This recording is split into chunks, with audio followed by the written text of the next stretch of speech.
Creo que es necesario igualmente que se escuche nuestra voz porque acá han representado a quienes piden devaluación, a los productores, al agro. Falta la voz de los trabajadores y las trabajadoras, me parece, que no sé si estarían tan felices si lo escuchan, diputado López Murphy.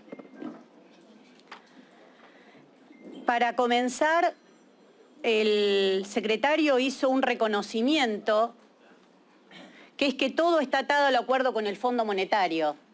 Lo mismo estaba en el presupuesto. Usted está en línea con lo que se decía en el presupuesto, página 3, que envió el ministro Sergio Massa, donde el objetivo central de la economía de este país pasa a ser el cumplimiento del acuerdo con el fondo. El secretario lo ratificó diciendo que todo estaba en línea con el cumplimiento de ese acuerdo. Ahora, ahí ya surge una primera pregunta, una primera cuestión sobre la cual deberían hacer una referencia. Nosotros, cuando nos opusimos fervientemente en la calle y en el recinto a que se apruebe ese acuerdo en el Congreso de la Nación, uno de los elementos que señalábamos es que el acuerdo con el fondo era altamente inflacionario.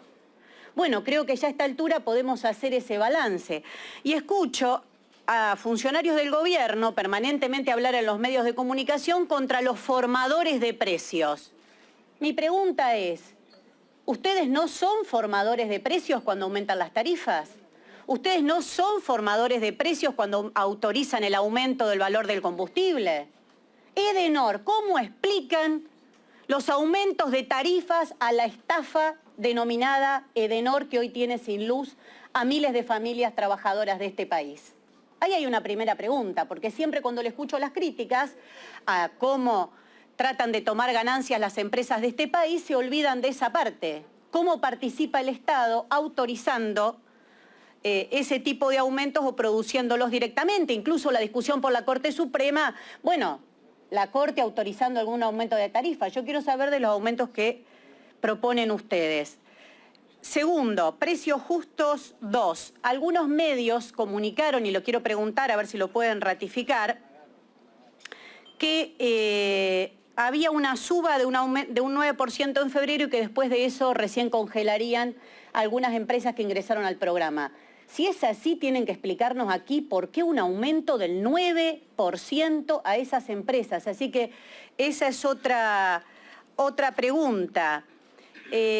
Tercero, ¿por qué opinan que esta vez van a poder limitar la inflación, acotarla, si no se atacan ninguna de las causas estructurales que la producen, empezando por la escasez de divisas que se habla comúnmente? A mí me gustaría también aclarar que esa escasez no es magia, sino que tiene que ver, como dijo alguien, con la apropiación por 4 vivos, pero esos 4 vivos se siguen apropiando durante el gobierno de Frente de Todos, por la fuga de divisas, etcétera, etcétera. Entonces ahí hay una pregunta que nos tienen que decir: cómo este parche limitado no va a fracasar nuevamente, y si no, me parece que solamente es un argumento para limitar el aumento de salarios, que es lo que me preocupa realmente.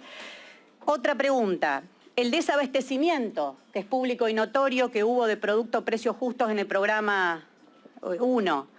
25 de 30 marcas que componían el programa incumplieron: Farco, Arco, Danone, Pepsi, Las Marías, empresas internacionales como Johnson & Johnson, Nestlé, Mondelez, Unilever. En algunos productos el abastecimiento no llegó al 70%, en otros al 20%. Pregunta: ¿se le renovó a esas empresas del programa? Si es así, ¿qué sanciones se impusieron? ¿Cuáles son las sanciones? ¿Qué van a hacer con todas esas empresas? Otra pregunta: el programa 2 está alcanzado por unas 500 empresas. ¿Qué ganancias tuvieron? ¿Cuál es el nivel de ganancias de esas empresas? Porque acá hay otro tema que, como los sectores de energía y alimentos, los que más ganaron, los que más se beneficiaron en el 2022, Mastelón Hermanos, tuvo una ganancia de 16% en términos reales, Arcor 18% en 2021, Molinos Río de la Plata 30% más que en el 2021. ¿Qué salario real creció en ese porcentaje? Estamos en el 5º año de caída de los salarios. Entonces, esa es la otra pregunta, porque La primera conclusión que surge de esto, y voy terminando, es que a río revuelto ganancia de pescadores, pero acá los pescadores son las empresas, son las multinacionales, si quieres cumplen con este programa, si no quieren no cumplen, y nunca se sabe cuáles son sus ganancias, una información que nos gustaría saber, cómo componen el valor de sus productos, cuántos se fugaron. ¿Hay empresas fugadoras entre estos que están en el programa?